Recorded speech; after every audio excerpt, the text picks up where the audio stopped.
Previously on Alan Wake, Alice has been kidnapped. Alan, please help me. Alice? You'll do exactly what I say if you ever want to see your wife again. I can't tell anyone except my agent Barry. Damn it, Barry, they'll kill her! You're my best friend, and I'm worried that you're not right in the head. The ransom is a manuscript I supposedly wrote that's coming true before my eyes. It happened just the way it was on that page. So dark. I have found only a few scattered pages. I want the entire manuscript. The deadline is in 2 days. I found Mr. Wake's pages.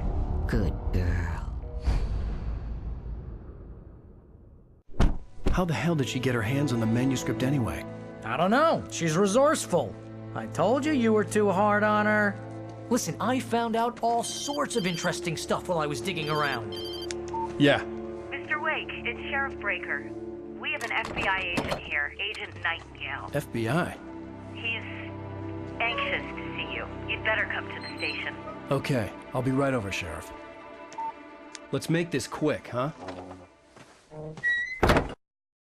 Help you folks? Name's Randolph. I'm the manager. We're looking for Rose. Works as a waitress down at the diner. Rose, sure. Nice girl. Who wants to know? I'm Alan Wake. The writer, huh? I heard on the radio you were visiting. Well, I'll show you her trailer. That Rose, she's a nice girl. Always pays her rent on time. As I was saying, Al, I found all sorts of weird stuff from the local newspaper's archives. This place is crazy. Disappearances, mysterious deaths, urban legends come true, and get this, most of this stuff takes place around Cauldron Lake. Well, you ain't wrong, mister. The Indians thought the lake was a doorway to the underworld. I'm the God-fearing type myself. I don't hold with that sort of thing. Yeah, okay. Anyway, there was an island there owned by a guy called Thomas Zane. Now, some of the articles I found about him make him out to be a famous writer, but I ran a bunch of searches, couldn't find a single thing he wrote.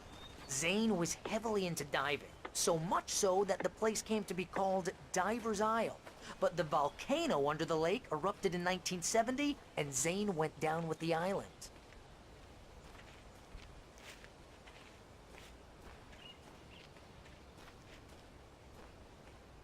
Yeah, how about that? It was there in the morning, as if it had fallen from the sky. But it would take a tornado to lift something like that.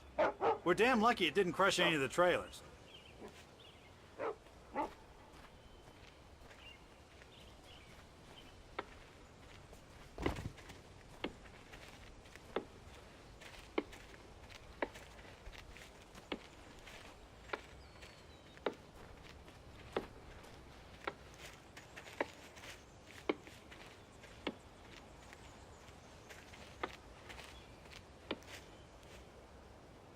It gets better. A local girl, Barbara Jagger, drowned in Cauldron Lake just a week earlier. They were lovers. Sure, Jagger's a local spook story. The Scratching Hag. Comes for you in the dark. Childish stuff like that. Anyway, Al, I'm just getting to the best part. All of the articles about this stuff were written by Cynthia Weaver. I asked around, and she's that crazy bag lady you met. What, the lamp lady? She can be a little loopy, but she's not homeless or anything. Yeah, anyway, she knew both Jagger and Zane before they both died, and she had some kind of a breakdown.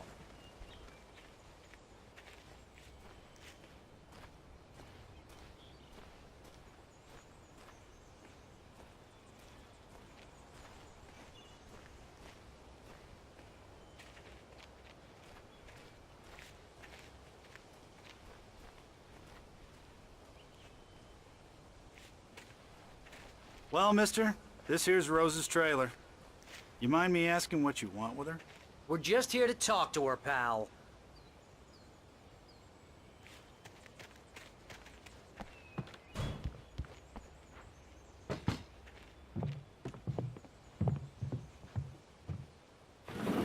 Welcome to... Oh dear. Mr. Wake. I'm so glad you're here. Rose, you have my manuscript? Oh. Oh, yes. Yes. Please, come in. Hey, this is really good. Rose, Yes, my manuscript. I really need it. I understand. I know what you need. A muse to inspire you. Oh, for Barry. She doesn't have anything. Yeah, hey, Al? Al, what's... Oh... Barry! What? What?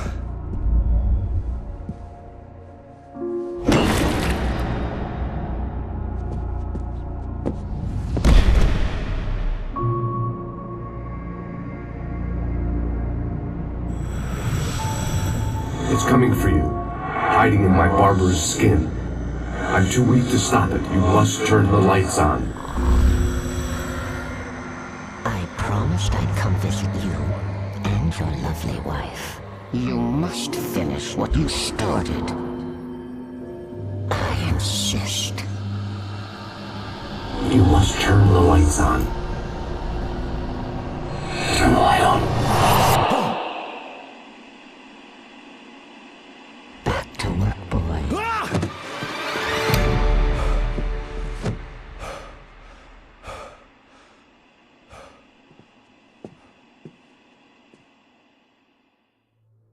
I felt nauseous, hungover. Only anger kept me going. I can't tell reality from dream anymore, but it seems I have an imaginary editor to help me. She's an old woman in a funeral dress. I call her Barbara Jacker. She's very strict. I'm writing faster and faster. My manuscript is being heavily revised. The edits are getting very aggressive, and each day there's less of me and more of her. I hate it, but I know she's right. She promises me I can save Alice this way. She knows more of this than I do. About the complex incantation I'm attempting. About this place. She's worked with another writer under similar circumstances, Thomas Zane. The genre of the story seems to be shifting. It's turning into a horror story. I'm getting close. I can feel it.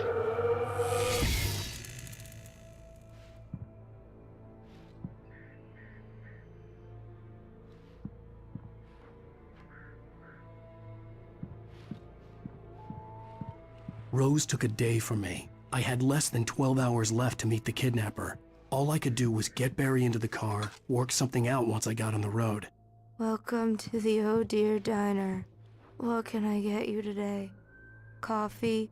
I couldn't work up much hate for Rose. Something had used her to get to me and left its mark. First refill is free. Milk and sugar on the counter there. Would you like to hear today's specials? Thank you. A nice day. Come back soon.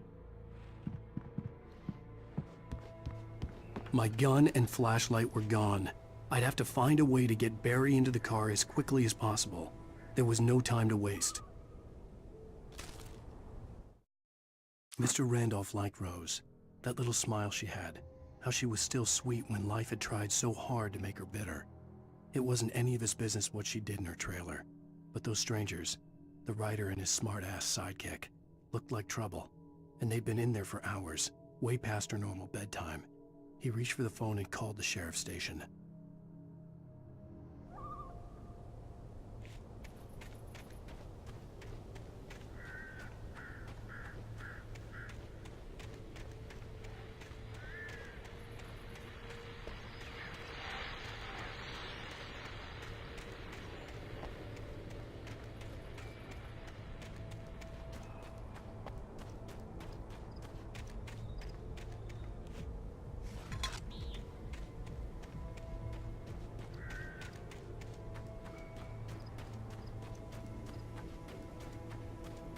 Oh, you're gonna get it now.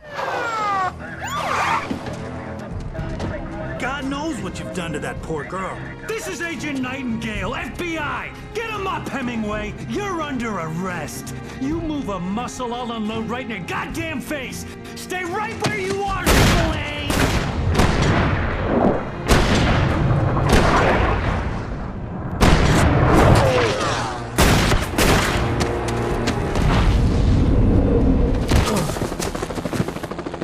What are? I'm standing right here, you goddamn maniac!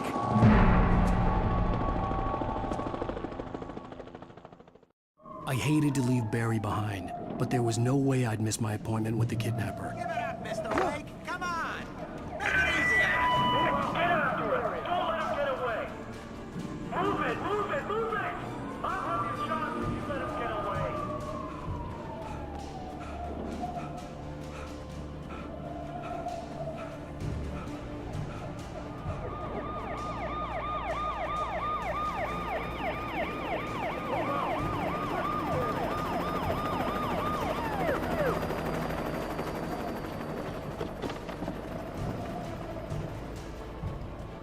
There he is! Freeze! Okay, men, keep your eyes peeled. He's gonna try to make it through here. Oh, damn. Man out! Go! Stop! God damn it, where'd he go?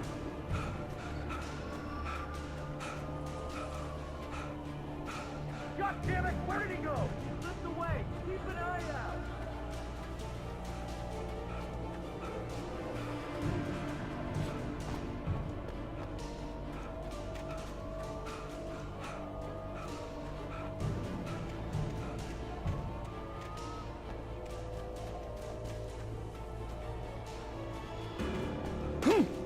He's gone.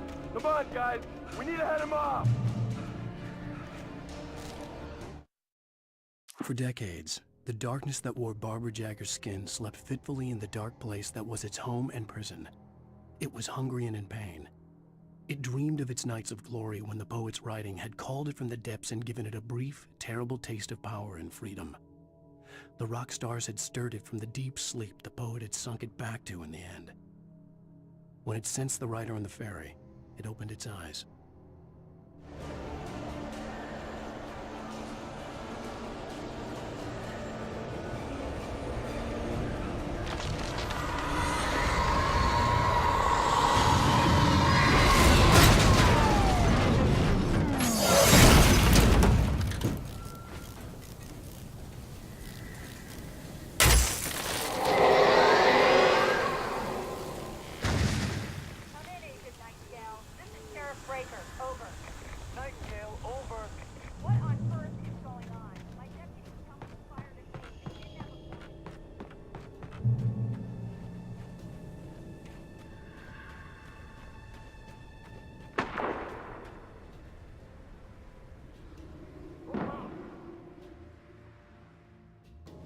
Search the area.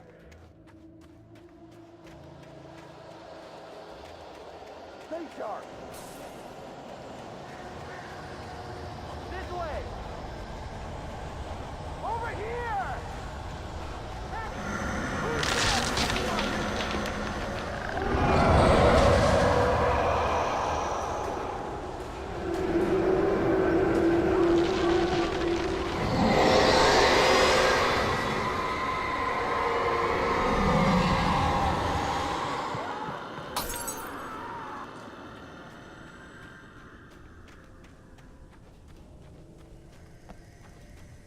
This horror was everywhere I went, circling me. The cops didn't stand a chance. They were after a writer, not a monster.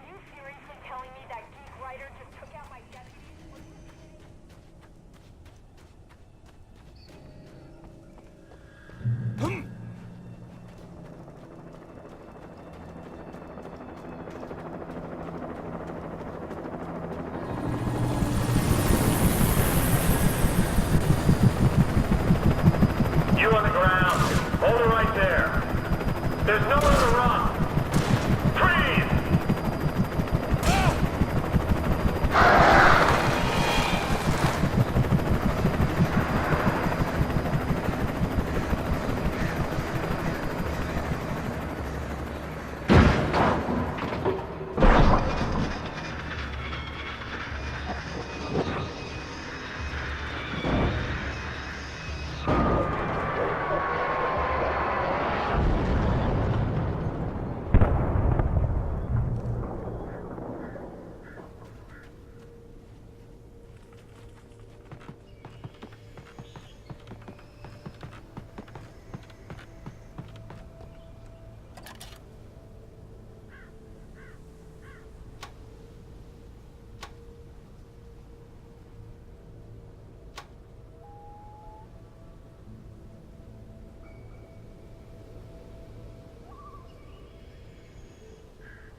This is James. Mulligan, Thornton, come in. Over.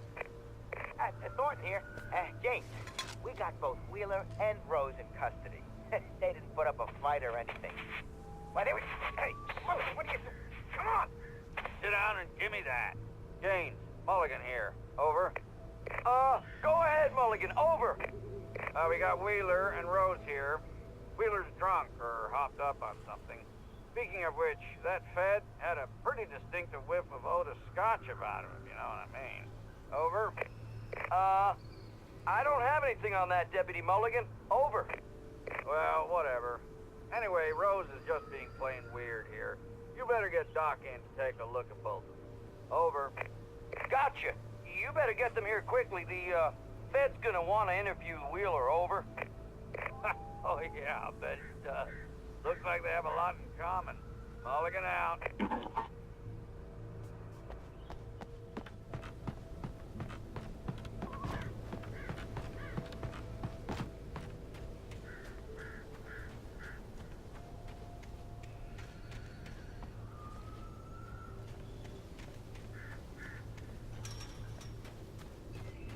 I imagined that the broadcast tower in the distance was part of the local radio station. Maine seemed like a decent guy. Perhaps he could give me directions to the coal mine.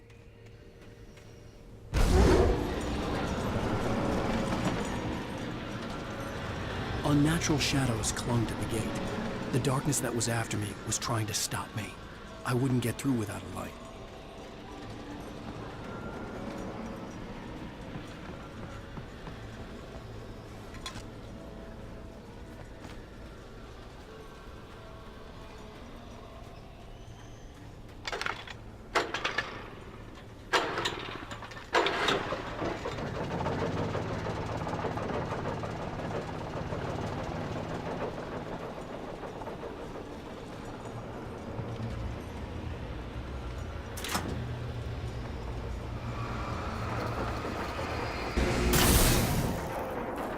The old generator conked out. I'd have to see if I could fix it and try again.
It took me a moment to recognize the flashbang grenades. They were an ideal weapon for my situation. Team 1, come in. Over. Team 1, this is Sheriff Breaker. Report. Over. Team 2, come in. I need a report.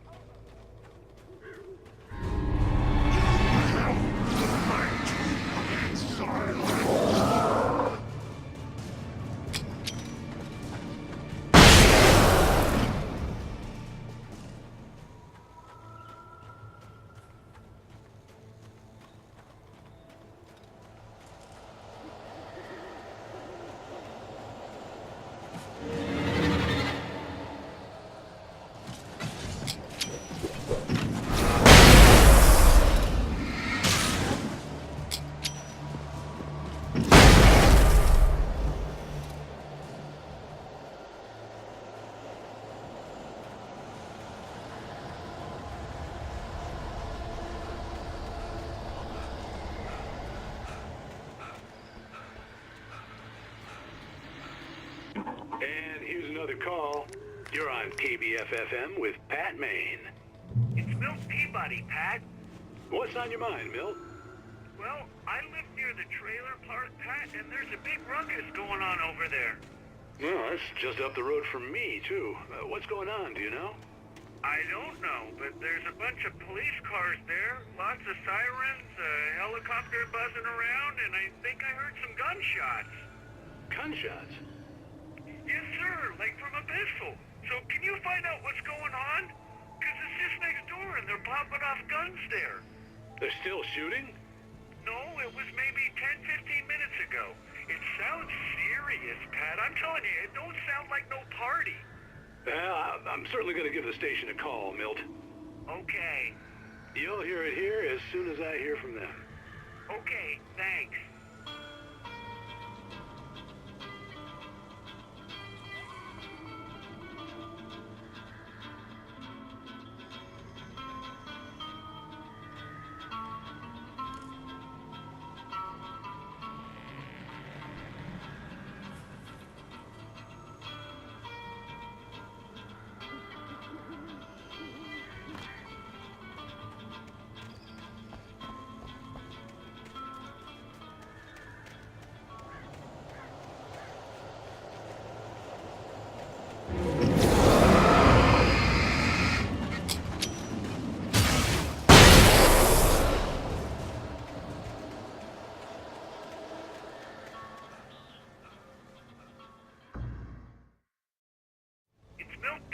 Pat. What's on your mind, Milt? Well, I live near the trailer park, Pat, and there's a big ruckus going on over there. Well, that's just up the road from me, too. What's going on,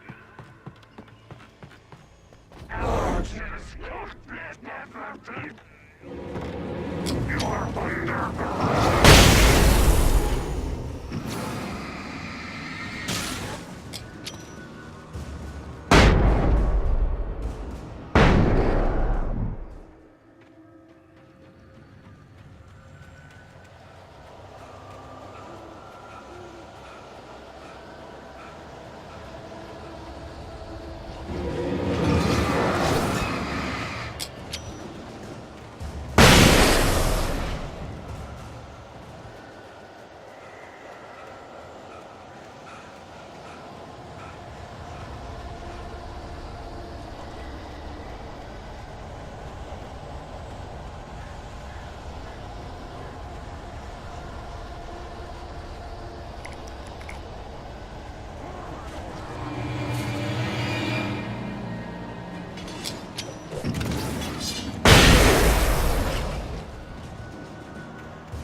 I hope Maine could lend me a car to get to the coal mine.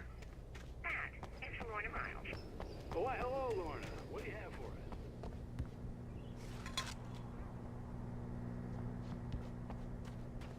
Trailer park. Of course you're going to have trouble in a place like that. I mean, what do you expect? The sheriff should be helping us normal citizens instead of wasting resources on those people. Well... Let the trash sort themselves out. I'm sorry, but my granddaddy settled in Bright Falls in 1911. Well, thank you very much for that compassionate viewpoint, Lorna. Oh, here's a little surprise. The famous writer Alan Wake just walked in. Folks, I'm going to see if I can talk him into an interview. Come on in, Mr. Wake. Oh, I'm so glad you could find the time to do this, Mr. Wake. Nowhere to run now, Dan Brown. You back away from me. Don't hurt. Whoa. Everyone calm down. Put the gun down. We're all friends here, right? Cool your jets, Nightingale. We got him. Shoot, priest! What the hell's the matter with you? There's a civilian in there.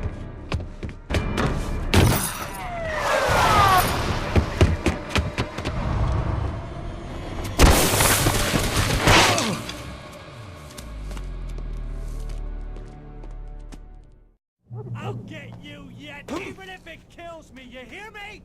You hear me, H.P. Lovecraft? I had fallen off so many cliffs it was ridiculous. That's what you get for naming a book The Sudden Stop. It was probably good I hadn't had the chance to tell Maine where I was going. I'd have to lose the cops and find my own way to the mine. Nightingale stared through the broken studio window into the dark woods. He turned around, started to walk out, but Maine grabbed his arm. "Young man, you almost shot me. You don't shoot off rounds at people like that. What's the matter with you?" Nightingale shook his arm free, marched out. His cheeks burned with rage and humiliation.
There was no sensible reason for the power company work lights to be here.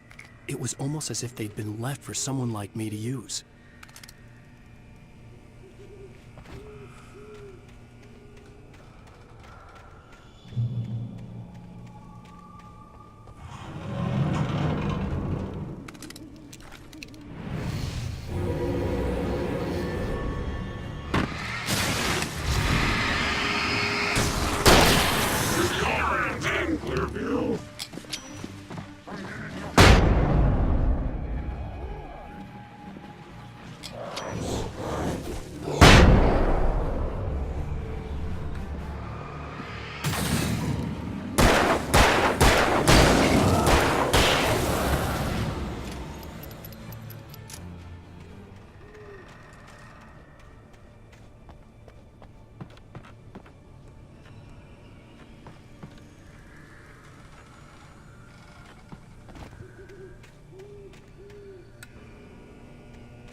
The bulldozer's engine roared to life. Mud and rocks flew as it fought for traction.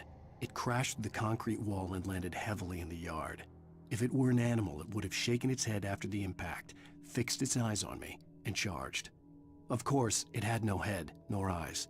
Shadows crawled on its form, twisting it into a monster. Then, it came for me.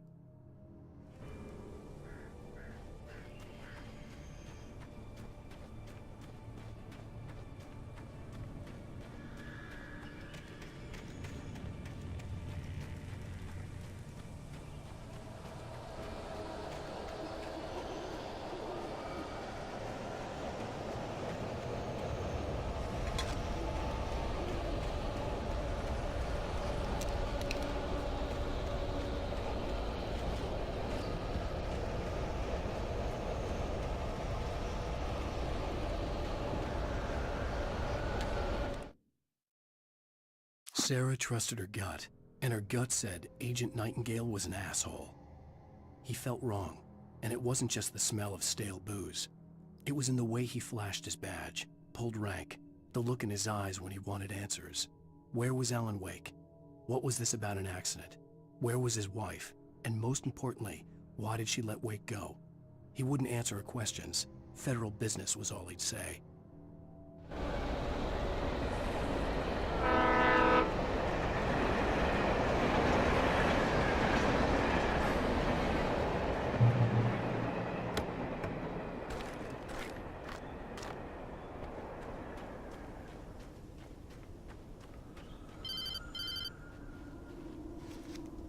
Hello?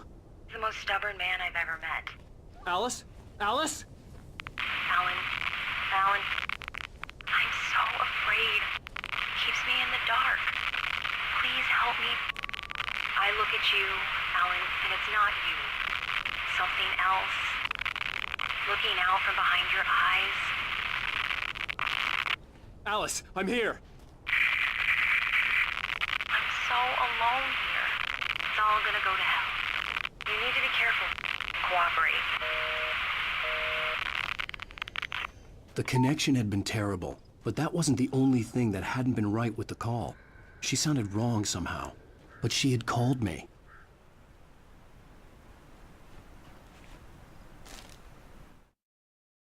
The pipe wrenched itself loose from the bridge's steel framework. Wrapped in darkness, it floated in midair, twitching. For a moment, I didn't understand what I was looking at. The heavy object lurched at me with impossible force. I threw myself out of the way, but just barely. When I turned my flashlight on it, it shook in a dark rage before it flew at me again.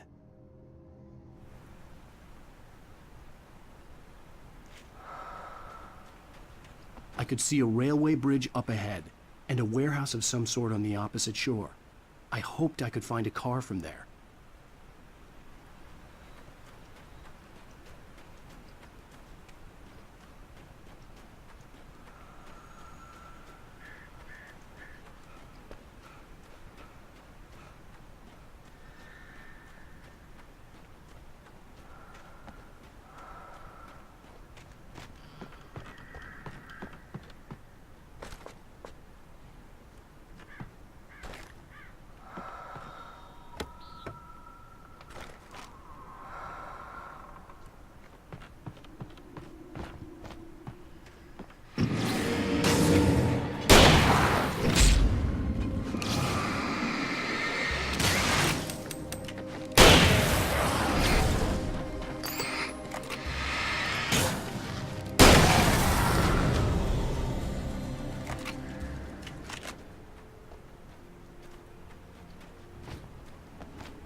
The darkness that was pursuing me was growing stronger, and it was taking over everything in its path.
darkness that was pursuing me was growing stronger, and it was taking over everything in its path.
I slammed the door shut right in his smug face. He pleaded for me to open the door. True to form, the asshole actually thought I would obey. I had no sympathy left, no guilt either, not for him. I took a moment to savor the scream. I bet I had a smile on my face. It was all that I had time for. The dark presence was inside the lodge with me.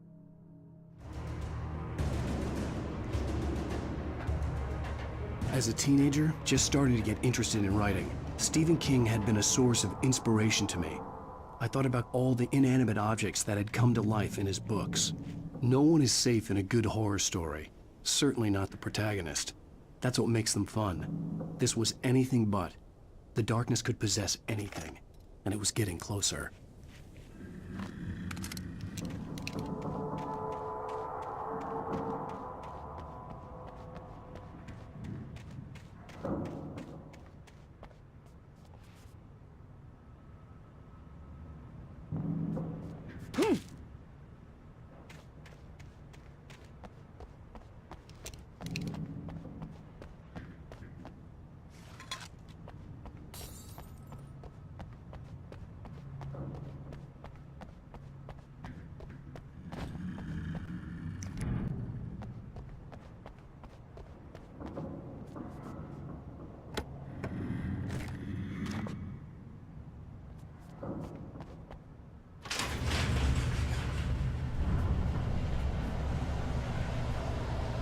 Did you call 911?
We take the facts of our existence for granted, unaware that they are merely a thin veneer of desperate self-delusion covering a vast cosmos of madness and horror. All too often, the stars are right. In Night Springs. tonight's episode, A Family Occasion. Journalist Alvin Derleth's trip to study the local customs of an insular community in Night Springs has been less than successful. Until tonight. Well, I'm glad you changed your minds about this. Ancient customs, local mythology. My editor loves this kind of stuff. Well, Mr. Derleth, we don't want to feel like we're on exhibition, but you have demonstrated the seriousness of your intent. Oh, I am serious. Really, just do your thing. I'll stay out of your way and observe. Actually, I thought you could assist us. I'm afraid we are a man short. It would provide you with an intimate perspective. Could I really? Of course, Mr. Derleth. Well, I guess that's the least What would I have to do? Oh, here. Let me show you with a kiss.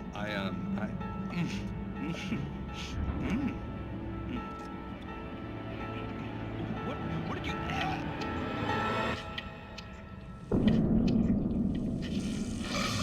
Oh, Mr. Derleth, you have well pleased Nixie Perka, the dweller in flesh. Your body shall host his 1,000 young, and all shall be glory.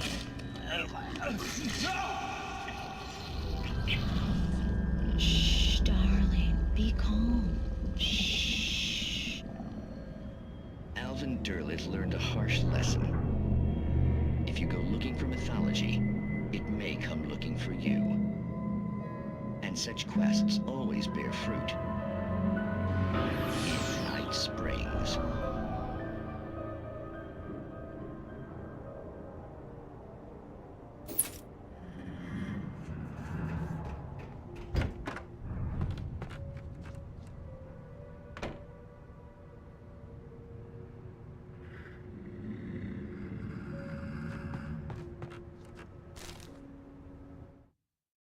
The darkness surged towards me, sucking everything loose from the ground into its depths, tugging at my clothes. I saw the flare the kidnapper had dropped and threw myself towards it just as I felt my feet leave the ground. The darkness embraced me with the force of a tornado. Somehow I managed to light the flare. The darkness roared and cast me away. I fell toward the dark waters of the lake far below.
never been this glad to see the sunrise. I had a couple of hours to get to the coal mine.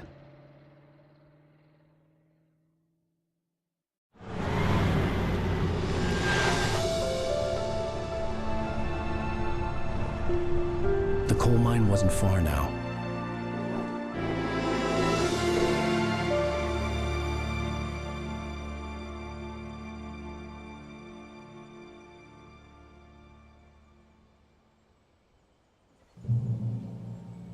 Today, I would meet the kidnapper, and he would give me Alice. I wouldn't give him any other choice. A drowning man will clutch at a straw.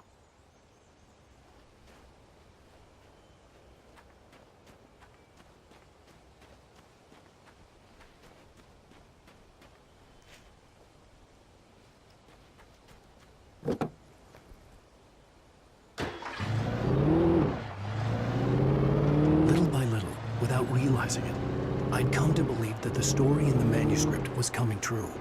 The current of its narrative had taken me deeper and deeper into dark waters. Alice had been taken from me. Barry was probably in jail. I was a fugitive from the FBI. The whole world taken over by the dark presence was trying to destroy me. It all felt real, but it matched a textbook case of insanity.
This is Pat Main, and you're listening to KBF-FM. Folks, I want to apologize for kind of abandoning you to that looping music track last night, but I was detained. You see, I encountered a big-shot G-man with an itchy trigger finger who could use a lesson in manners and a boot in the ass, not necessarily in that order either. Now, folks, I know I'm not being very informative here, and I apologize for that. I really should just keep quiet, but I'm just so peeved right now, because some people just shouldn't be carrying badges. I'm just glad that our Sheriff Breaker was there to straighten things out. And if someone I met last night is listening, let me just say, I'm sorry if my mouth got you in trouble. I'm pretty sure you're not the bad guy here. Godspeed, son. I hope you know what you're doing. Now, on a lighter note, I'll be talking to Dr. Nelson all morning. But first, a little music.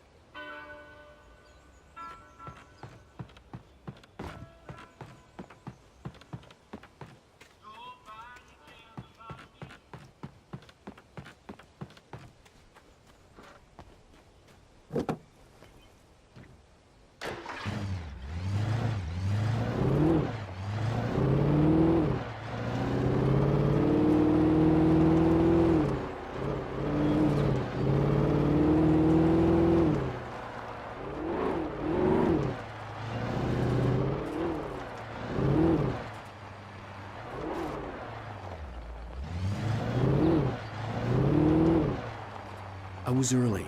I was supposed to meet the kidnapper at noon in the main building. The coal mine was quiet. It was a museum now.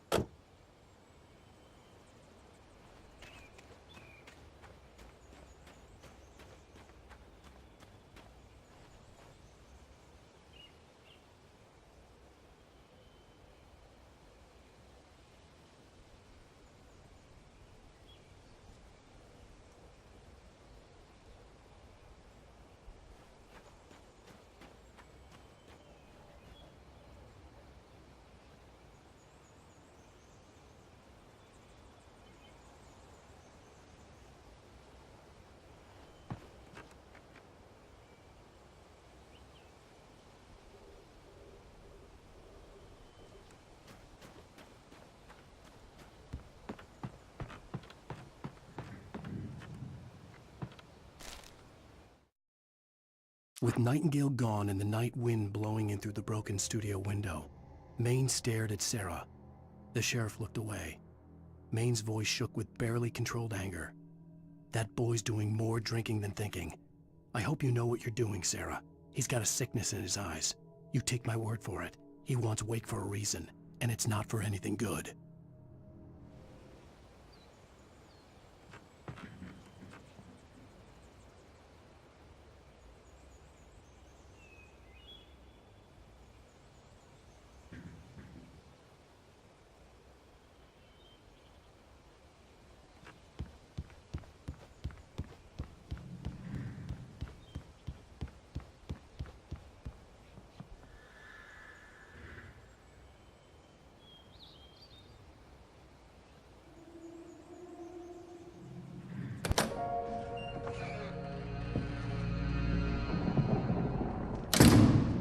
I didn't want to go outside.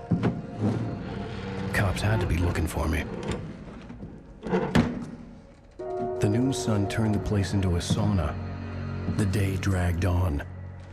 Different scenarios ran through my mind. Ways of how I'd torture the kidnapper to get Alice back. Or the different horrible things he could have done to her. I imagined her dead. I had no way of knowing she was still alive.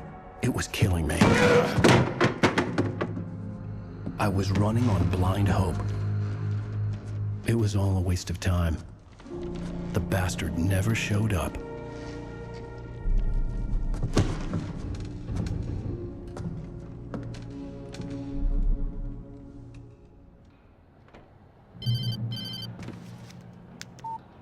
Where the hell are you? Change of plans. You know where Mirror Peak is?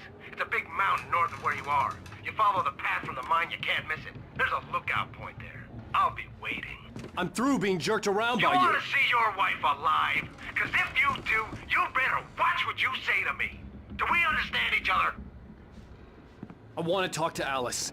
Yeah, and I want the manuscript. Don't keep me waiting, Wake. Hello? Hello! Ah! I'm gonna kill him! I had to get to Mirror Peak.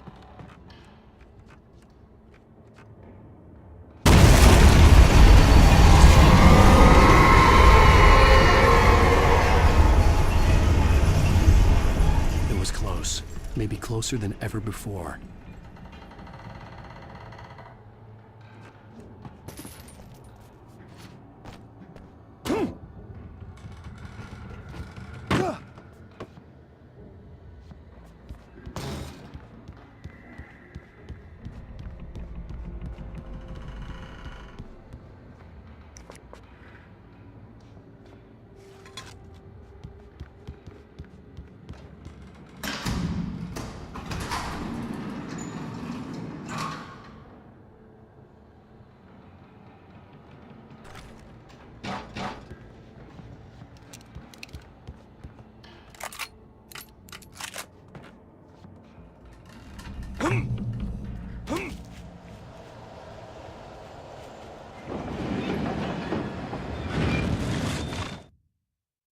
When Thomas Zane fell for Barbara Jagger, it happened fast.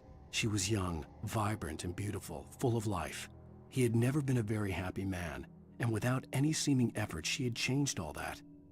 Zane felt good for the first time in his life. Everything she did was another piece of a jigsaw puzzle he hadn't even known he'd been missing. And best of all, she made the words flow, strong and sharp. She was his muse.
The only way to reach the hillside ahead was to go through the building. I had to find a way to avoid electrocution.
Some of the Taken retained echoes of their former selves, but these were just the nerve twitches of a dead thing. Nothing remained but a shell covered and filled with darkness. In most cases, these puppets were enough for the purposes of the dark presence. But for anything more elaborate, as with the writer, it was different.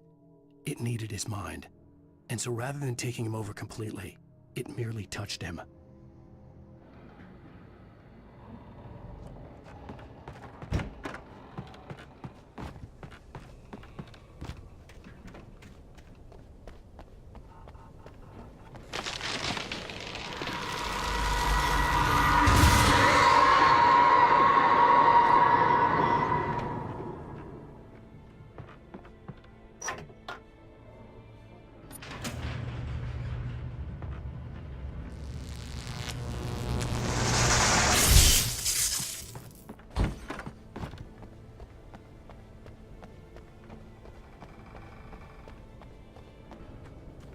There was no way the flashbang grenades were standard power company equipment.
I stared through the bars of the jail cell.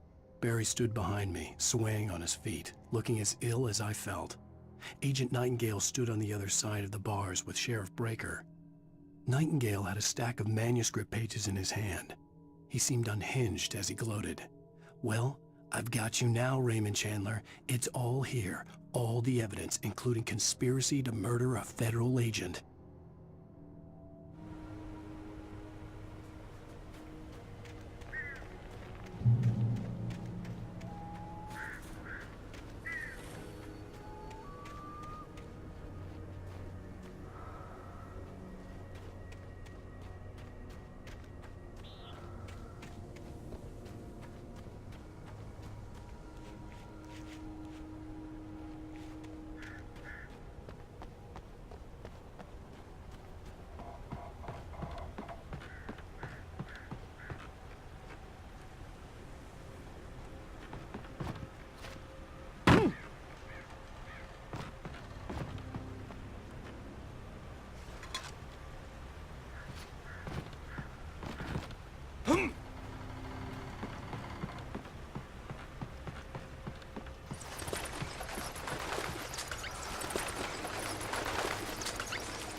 I had no real plan.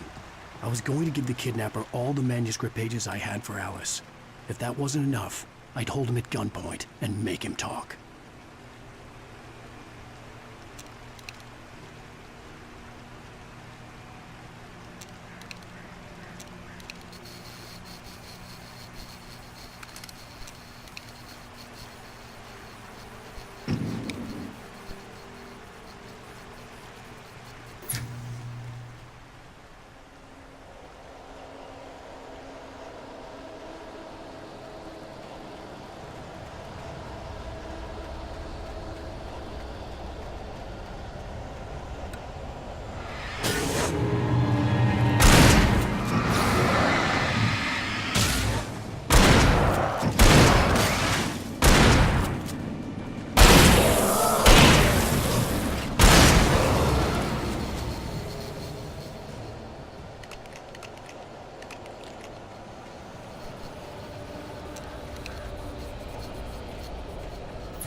The dark presence was moving ahead of me in the same direction I was going. A cold feeling settled itself in the pit of my stomach.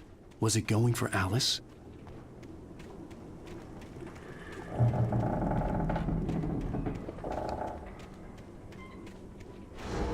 The graveyard shift may cause cancer.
The place was dead, a ghost town.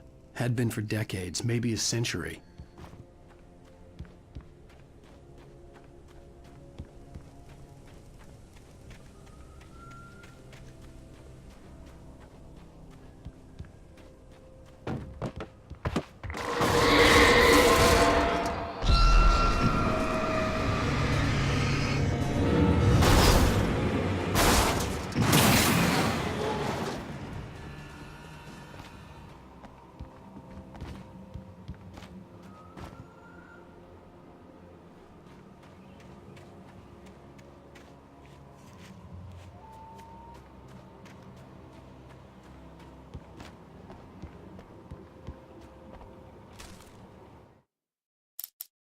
Things were never as simple in real life as in fiction. I had lost count of the times I had wished there'd be a clear reason for my writer's block. Something to fight, something to lash out on. There wasn't. I was filled with doubt. I was nothing like the hero in my books. Alex Casey had gone through his life with single-minded determination, never wavering from his goal. Even now, I was angry at myself, angry at Alice, angry at Barry. I was fumbling and I had no plan.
I needed a key for the door.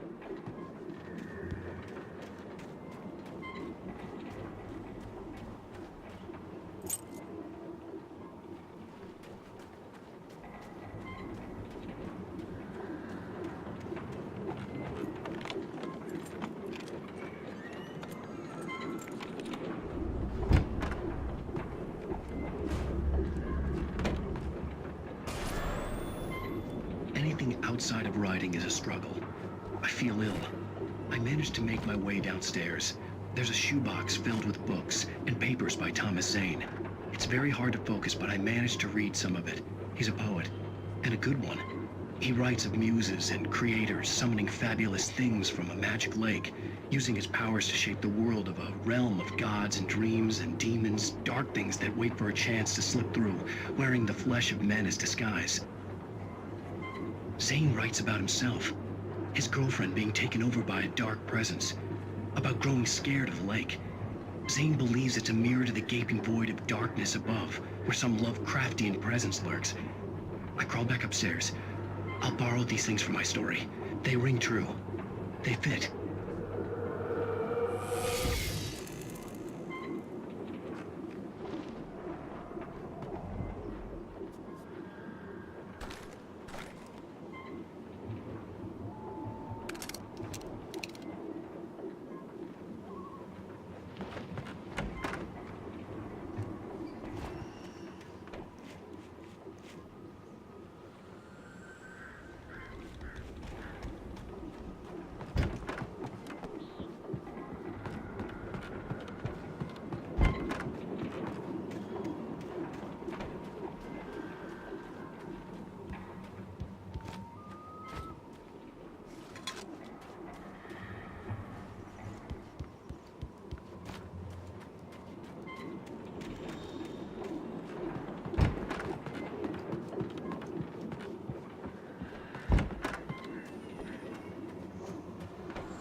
The kidnapper had sent me a text. The message was full of spelling errors and insults. It was telling me to hurry up.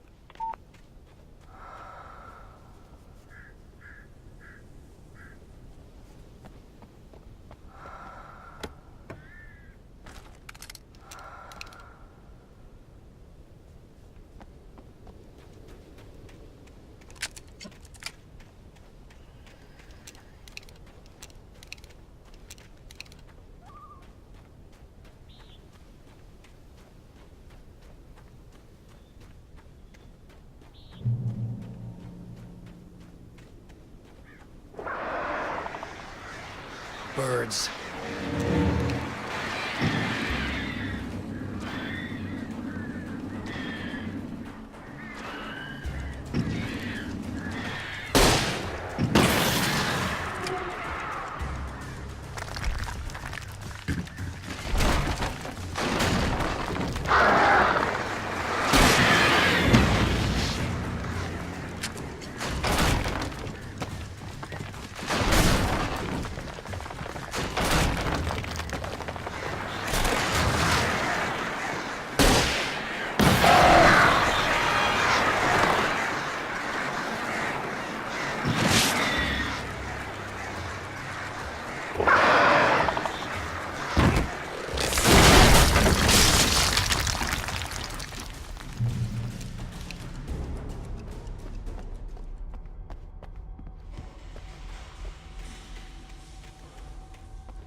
I'd have to make my way up this mine shaft in order to go on. Maybe the machinery could help me with that.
Lightning flashed behind the windows of Cauldron Lake Lodge. Tor Anderson laughed and held the steel hammer above his head. Nurse Sinclair was trying to calm him down without success. Tor grinned madly and shouted, "My hammer's up. Here's a friendly poke from Molnir, wench." He brought the hammer down with all his might on Sinclair's head. "We're on a comeback tour, baby."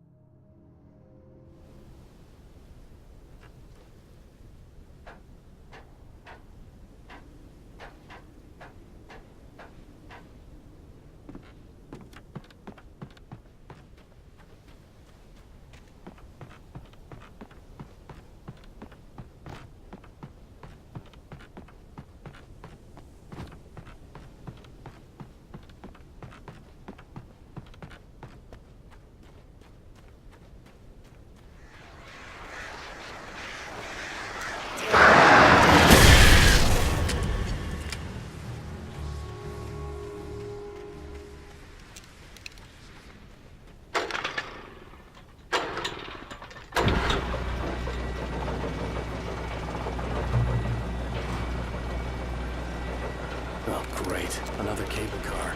Just great.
Maud had checked all of Stucky's rental cabins.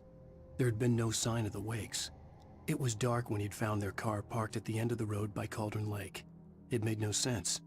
They must have taken a wrong turn, but there was no sign of them, and the car had been there for hours already. Frustrated, Mott stood on the rotten ruin of the footbridge that had once led to Diver's Isle before it sank beneath the waves years ago. The boss wouldn't be happy.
I could see Cauldron Lake. I thought I could make out the spot where the island and the cabin had been.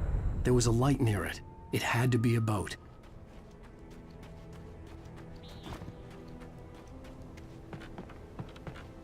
I was close now. I had to get there fast. I dreaded what I would find. I tried to hold on to Alice, but her form melted away. I was losing control. Dr. Hartman stood in her place. I wanted to hit him, but my arms were jelly. He smiled. It was a reassuring smile, and I hated him for it. I had to give you a sedative. Don't fight it. You went through another rough period. Right now, it's very important that you stay calm. We don't want you to have another episode. You're a patient at my clinic. Have been for a while now.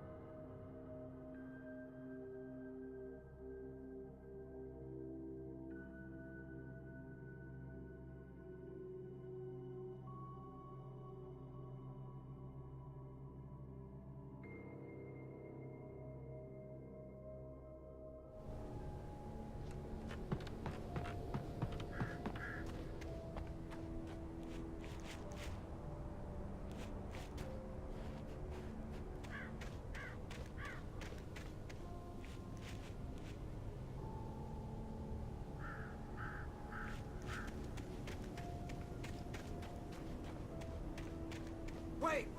That you? Wait! Hey, I'm here! I'm coming! No! Get away! Sorry. Please, lady. The boss didn't know who he was messing with. I didn't know. I swear, I didn't know. We don't have his wife. We don't know where she is. She's probably drowned. We just said we had her to make him play ball. You see?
Oh my, what a wretched life. I was born on the day that my poor mama died. I was cut from her belly with a Stanley knife. My daddy did a jig with a drunk midwife. Who's that yonder all in flames, dragging behind him a sack of chains? Who's that yonder all in flames? Well, up jumped the devil and he staked his claim on me.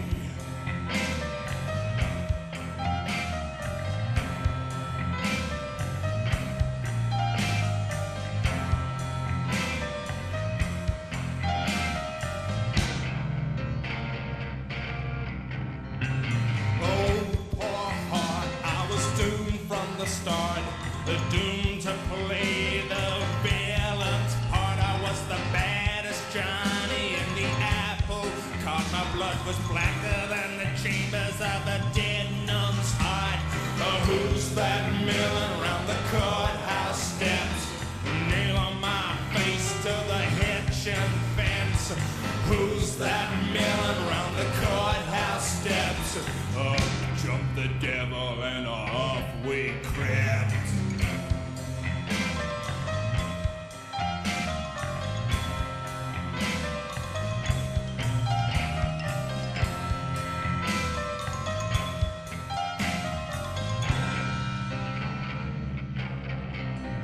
Oh no, where could I go with my hump of trouble and my sack of woe? To the digs and the deserts of Mexico, where my neck was safer from the lynching rope. Who's that yonder laughing at me like I was the brunt of some hilarity? Who's that yonder laughing at me? Well, up jumped the devil, 1, 2, 3.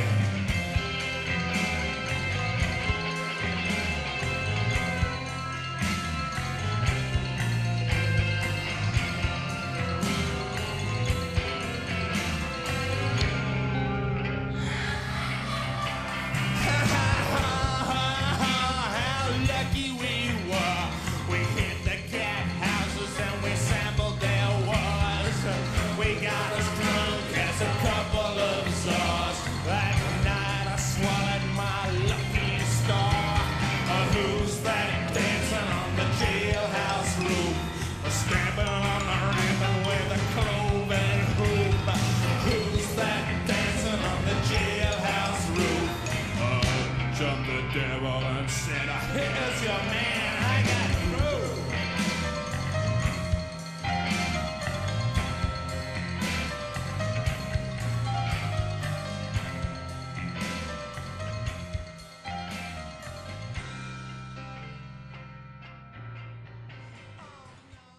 Previously on Alan